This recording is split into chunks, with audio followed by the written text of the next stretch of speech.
मित्रों, श्रीनगर में एक आतंकवादी वारदात हुई है जिसमें हमारे 8 सेना के जवान मारे गए हैं और 3 गंभीर रूप से घायल हैं और 16 अन्य हमारे सेना के जवान भी घायल हुए हैं। आतंकवादियों के हौसले निरंतर बढ़ते जा रहे हैं और इस कांग्रेस लेड यूपीए गवर्नमेंट के शासनकाल में कई आतंकवादी वारदातें हो चुकी हैं। बार बार प्रधानमंत्री जी के द्वारा आश्वासन दिया जाता है कि हम पूरी सख्ती के साथ पेश आएंगे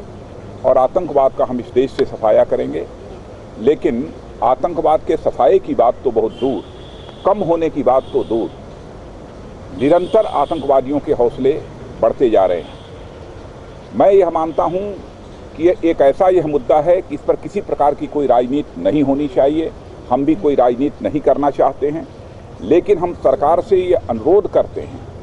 मांग तो कई बार कर चुके हैं, अनुरोध करते हैं। जहाँ तक भारतीय जनता पार्टी का प्रश्न है, भारतीय जनता पार्टी पूरी तरह से इस देश को आंतरिक सुरक्षा के संकट से निजात दिलाने के लिए, चाहे वह आतंकवाद का संकट हो, चाहे वो माओवादियों की हिंसा का संकट हो, उससे निजात दिलाने के लिए इस सरकार के साथ पूरी मजबूती के साथ खड़ी है।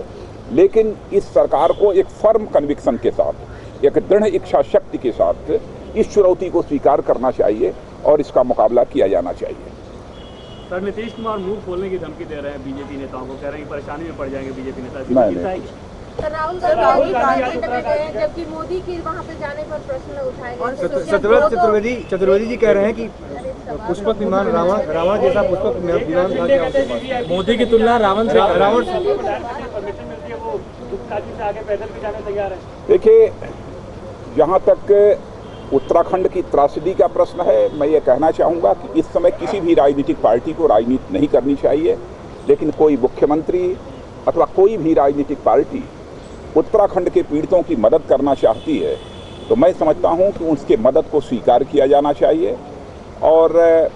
इन सब सारे विषयों को लेकर जो कांग्रेस के द्वारा राजनीति की जा रही है उसकी जितनी भी निंदा की जाए वह कम है।